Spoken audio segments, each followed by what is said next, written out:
Right now, brought to you by Ford and your North Texas Ford dealers. Ford is the best in Texas. It's Dallas Cowboys Executive Vice President Stephen Jones. Good afternoon, sir. Good afternoon, guys. How you doing? Well, we're doing fantastic, and any Cowboys fan should be doing fantastic right now. I assume you are doing fantastic right now as well, yes?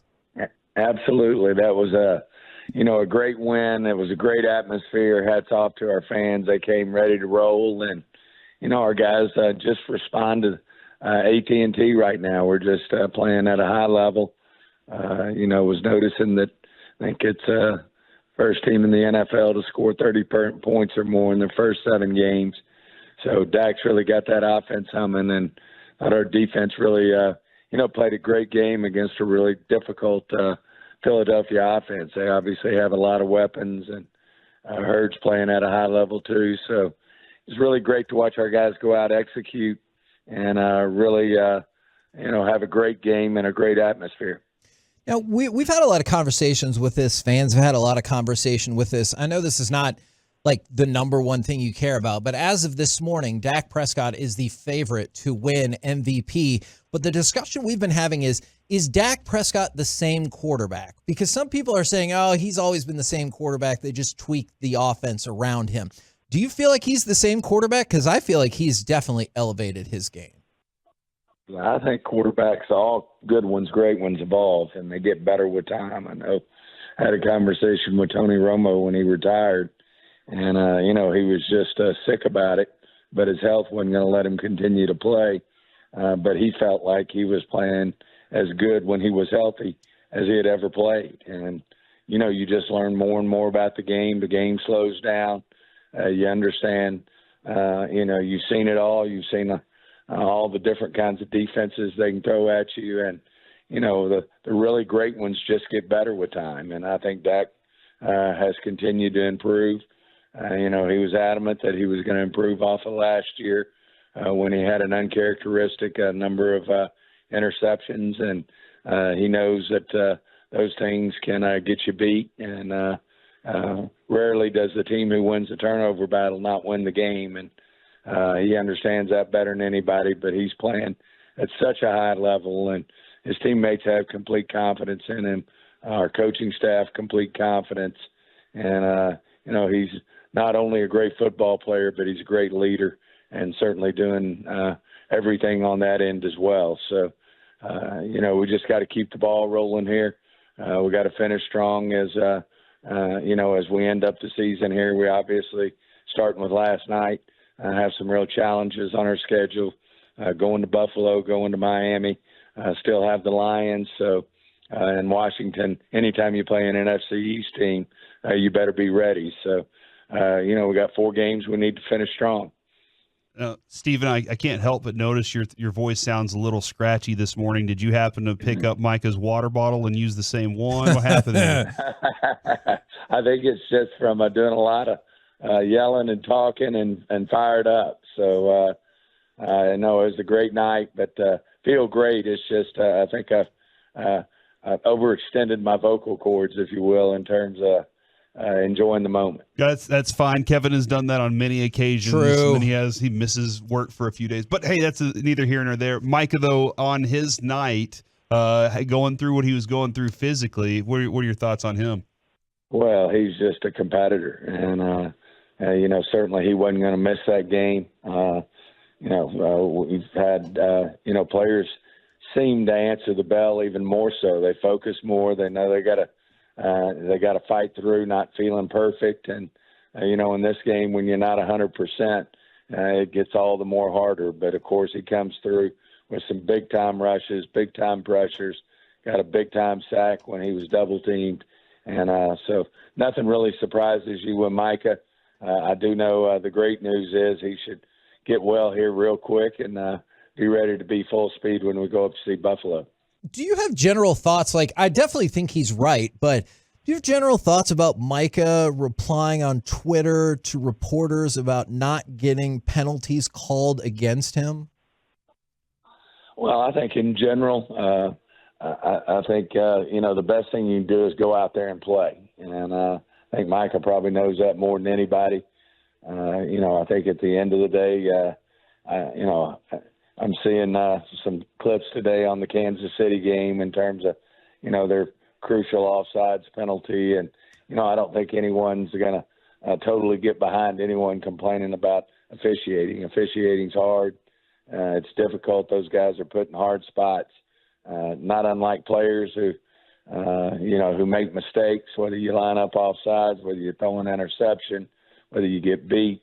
Officiating can be the same way. You're not going to always get it right. And I know they work to be the best they can be, and I just think it's difficult. But Mike is a great player, and people have to do a lot of edgy things to keep him off their quarterbacks. And, it's a compliment to him that they're constantly jerking and pulling on him, but he'll get his share for it's over. Now, football is an unpredictable game, but surely you knew that a software engineer who went to the USFL would eventually become the first kicker in NFL history to make 2 kicks of 59 yards or more in the same game, right? You foresaw all of this playing out like this. Yeah, I was trying to get him signed the year before, but didn't get Jerry and Will to get total buy-in. But, I saw that one coming. I knew he was going to be special. Just kidding. But, no, he's just, obviously been just amazing. And Bones has done a great job working with him. And, who would have ever thought it? But he's having an amazing year. He seems to have, all the right things with his nervous system. And, if he does miss something, he bounces right back, which have, been an extra point or two. But, I think we've got a really good one. And, he just seems unflappable. And certainly, as you saw last night, a huge weapon. And you can tell the confidence our staff has in him. I mean, you miss a kick, 59, 60, 61 yards. The other team's getting the ball at midfield. So it just shows you the confidence that our guys have in him. Certainly helps to be playing inside with no wind, but, to have even more confidence. But, boy, he's hats off. What a great season, he's having. Well, and speaking of having a really good season, too, and another move that you made in the offseason was adding Stephon Gilmore for a 5th. And a lot of people had questions about, where he was in his career. Last night, he answered the bell pretty well against A.J. Brown and whoever else was lined up across from him. Well, Stephon's just a great player. And like you said, between him and Cooks, those were, I think, just 2 really great pickups for us in terms of not only the type of players they are on the field, but what great men they are off the field and how they've really upgraded the room in terms of the professionalism and the type of business they bring to the game. And we've just been very fortunate to have them both. They're class acts and certainly making a big difference in our season. How do you have any updates for us at the moment on Hankins and I heard it was high ankle? Yeah, he's got a high ankle. We don't think that it's going to be a severe one. We all know what those can lead to, but he's going to be getting further looked at in terms of exactly what we're dealing with here. But that'll be a work in progress, and obviously no more as the day goes by, and certainly as the week proceeds, how he responds to his treatment and what we're looking at in terms of his availability. The other thing, I know we talked a little about Dak there, but last night on the TV broadcast, they were showing Dak's steps. They were showing some of the ways that he's getting the ball out. And I've been saying for the last few months now that I feel like maybe with McCarthy, there was just some nuance that Dak needed, that Dak never learned, and that maybe along the way. And now he's kind of learning some nuance about the game and the position itself that he just never had in his arsenal. Would you say that's fair? I think that's fair. Mike's very detailed when it comes to coaching quarterbacks, and he's learned a lot over the course of his career. He's really good with mechanics and footwork, and the real details of what it takes for these quarterbacks to have success. And I certainly think Mike's experience and the way he's working with Coach Shoddy and the rest of the staff to work with Dak is really paying off for us. And I think Dak has nothing but complete confidence and respect in Mike and Coach Schottenheimer and, you know, the whole crew there. So I think it's all coming together for him, and certainly, you know, it's showing up now on the field in terms of the success that he's having, and certainly all the different, you know, things he's getting mentioned in terms of MVP and those type of things are so well deserved. But I'm sure he'll be the first to give everybody around him the credit, whether it's the offensive line group that's we've been fortunate to get to play together week in and week out now, whether it's his weapons. Obviously, our young guy, Jake Ferguson, stepping up in a big way. CD continues to make the big plays he's made all year, having a record-type season in terms of his Cowboys career. And then, you know, guys like Gallup and Cooks, you know, stepping up and making plays, Turpin as well. So it's really coming together. Hopefully we'll continue to improve. We can always get better. Now, we're talking with Stephen Jones right here on 105.3 The Fan. One of the things I like talking about you is obviously you give us insight on the team, but you can also give us a ton of insight onto the business of the NFL. There was a report over the weekend, and I was hoping you could walk us all through this, whatever you can tell us, is the NFL Management Council told clubs that it wouldn't give a salary cap projection this week. Can you explain to us what that all means, and is there a time you believe you will get your salary cap projection for 2024? Well, we have to have a salary cap, and we will get it. It's not uncommon not to, you know, they shoot. That's the goal, is to have it for this labor seminar, to have the next year's cap number. It's still not going to vary, you know, to any great extent, you know, plus or minus. I wouldn't even say 10%. It's probably less than 5%.